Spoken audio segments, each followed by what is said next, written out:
Agora eu queria falar um pouco mais, vamos avançar a respeito da cultura e a relação com a língua. A maior característica de um povo, ou melhor dizendo, aquilo que caracteriza o povo e relata, ou mantém, ou traz consigo o significado de um povo, carrega consigo, a essência de um povo é a sua linguagem.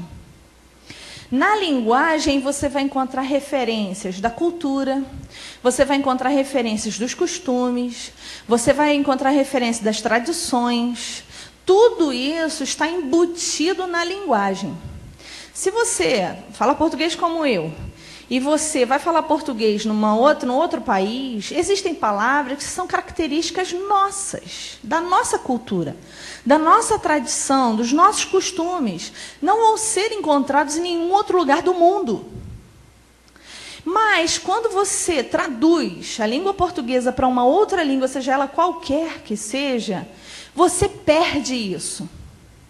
Porque nem sempre você vai encontrar numa outra língua uma palavra adequada com toda a carga emocional, histórica, que essa língua tem. A gente sempre fala da palavra saudade.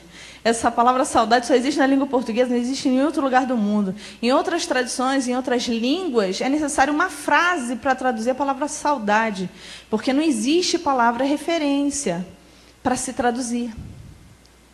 A mesma coisa acontece com outras línguas. E isso também vai acontecer com o hebraico e o aramaico. A gente fala um pouco sobre isso e é importante a gente ter isso em mente. Por quê? Porque isso vai determinar algumas atitudes que nós precisamos tomar. O que acontece?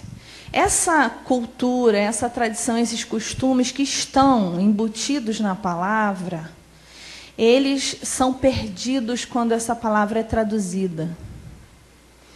E se a gente for observar a história das traduções, ao longo da história, a gente vai ver que para chegar até nós, eu estou falando no caso do Brasil, da língua portuguesa, no Brasil, nós sofremos várias traduções para que se chegasse à língua portuguesa e à Bíblia que você tem nas mãos hoje.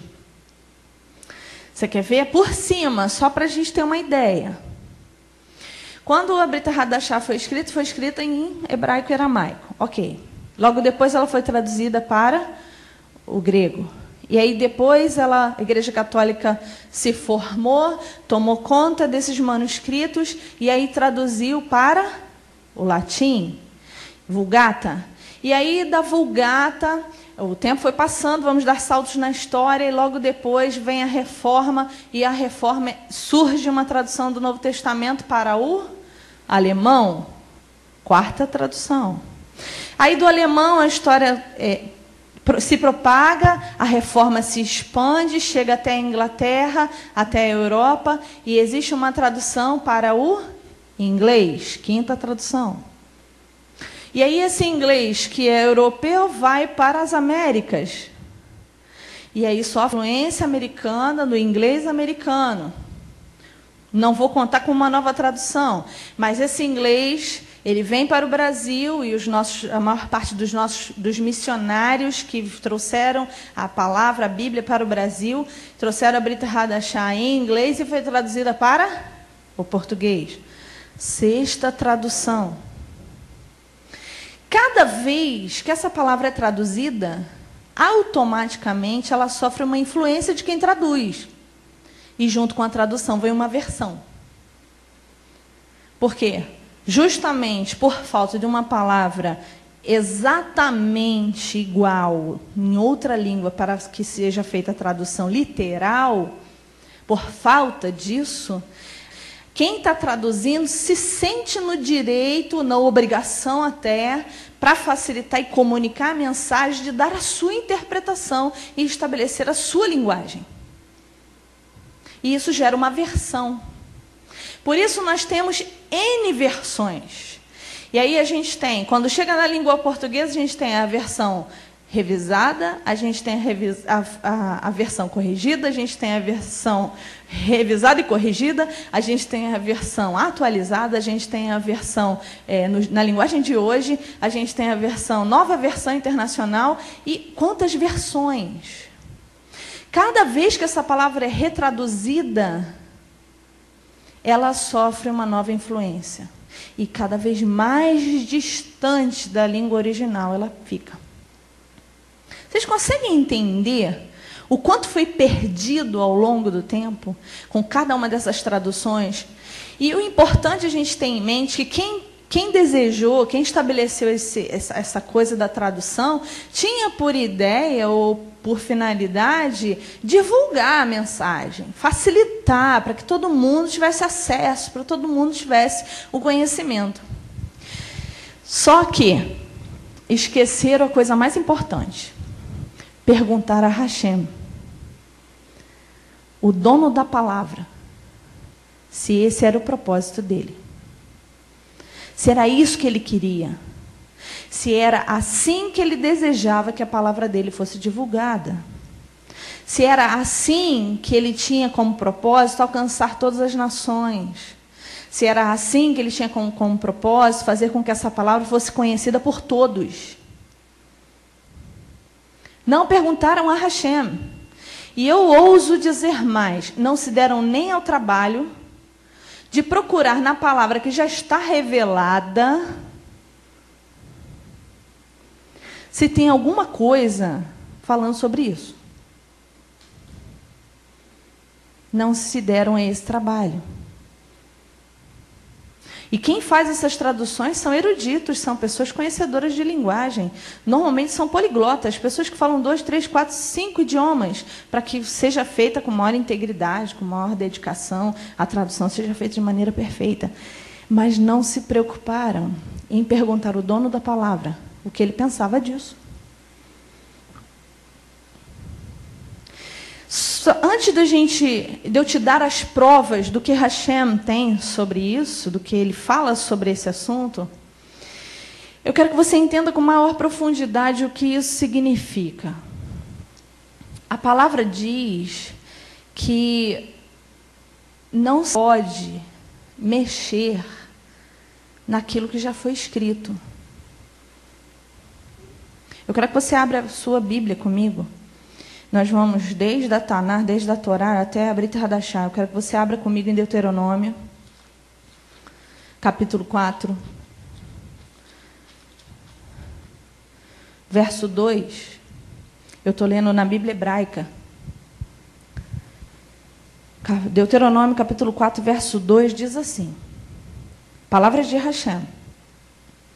Não acrescentareis sobre a coisa que eu vos ordeno, e não subtraireis dela, para que guardeis os preceitos do eterno vosso Deus, que eu vos ordeno. Aqui ele diz que você não deve acrescentar, nem você deve retirar. Então, aquilo que o Eterno ordenou, as palavras que ele deu, devem ser mantidas do jeito que ele deu. É isso que está escrito aqui. A ordem é essa. Se você não pode acrescentar, você não pode tirar, como é que você muda de língua?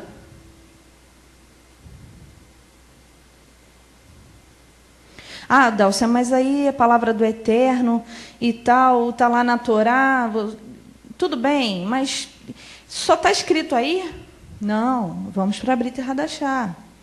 Lá em Mateus, Matitiarro, capítulo 5, palavras de Yeshua, o filho de Hashem, nosso Senhor, nosso Adão, aquele que veio com toda a autoridade, que falou apenas aquilo que o Eterno mandou ele dizer.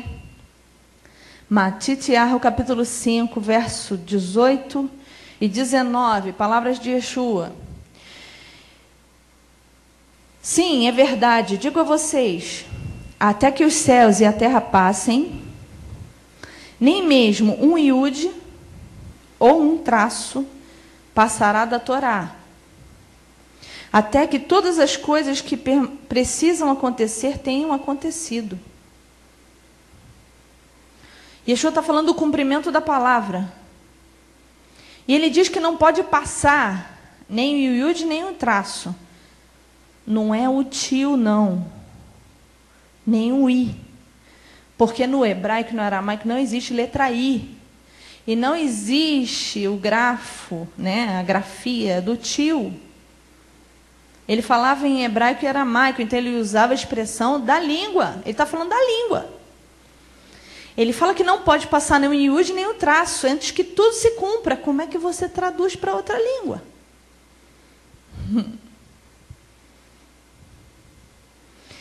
Aí você diz assim, Dálcia, mas como é que a gente faz para alcançar as pessoas? Nem todo mundo fala hebraico e aramaico. Como é que a gente vai fazer? As pessoas têm que aprender o hebraico e aramaico? Antes de responder essa pergunta, eu quero te dar provas para que você entenda por que é importante essa língua. A gente vai mergulhar nos textos. Na próxima vez que a gente estiver junto, eu vou trazer textos para vocês, para a gente ver o quanto essa palavra foi manipulada, o quanto ela foi distorcida, palavras foram enxertadas, outras foram traduzidas de maneira errada. Mas para você entender um pouco da língua e saber o valor que ela tem. Além da questão dos costumes, da tradição, além da questão dos valores dessa língua, existem as características específicas da língua, da letra. Vou dar um exemplo para vocês. Por exemplo, a gente tem na língua hebraica, a segunda letra do alfabeto é o beit. Dá para ver, Sérgio? A segunda letra é o beit, ok? O beit, traduzido, seria a letra B, né? Na língua portuguesa. Ok, essa é a grafia. Se todas as letras no hebraico, no aramaico, são constituídas de traços, tá? Por isso Yeshua fala do iud ou traço. Porque o iud é um traço, só que pequenininho, é o menor traço, a menor letra. Então ele fala do iud, porque é o menor traço, e fala do traço, que são características de todas as letras. Se eu tirar um traço dessa letra,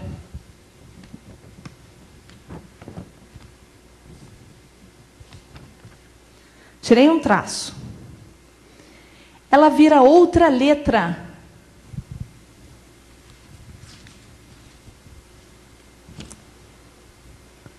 Vira um uresh. Deixa de ser beit para ser um uresh.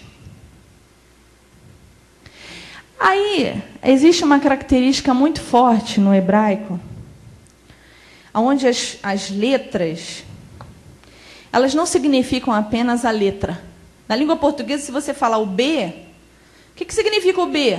A segunda letra do alfabeto. O que mais? Talvez uma incógnita numa equação matemática, mas não tem muito significado no B sozinho. Mas no hebraico, não. Se você coloca um beit sozinho e você pergunta a alguém o que isso significa, a pessoa que conhece a língua vai dizer para você, significa casa. Porque beit significa casa. Mas se você tinha um beit, você tinha uma casa, e você tira um traço da casa, ela vira uresh. E sabe o que significa uresh? Cabeça. Resh é rosh, cabeça. Então, você mudando os traços, você muda o significado das letras. Essa é a característica da língua. Em nenhuma outra língua você vai encontrar isso, só no hebraico. É por acaso? O Eterno fez isso por acaso?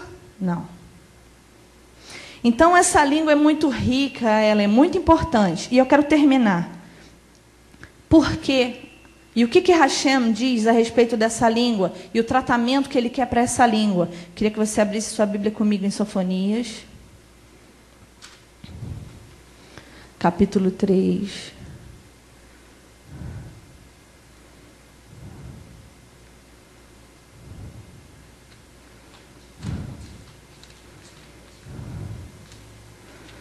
Três, 9, estou lendo na tradução hebraica. Diz assim: farei então com que os povos voltem a conhecer uma língua pura. Qual é a língua pura? O hebraico. Com a qual todos possam invocar do mesmo modo o nome de Hashem, para servi-lo com os seus sentimentos unidos. Todos falarão em uma só língua, e essa língua é o hebraico. Essa profecia ainda vai se cumprir. Aí você diz para mim assim, mas eu vou ter que aprender hebraico? Eu quero dizer para você o seguinte, se você quer adorar o Eterno em uma só língua, com todos unidos, você vai ter que aprender hebraico. Agora eu tenho uma boa notícia para você.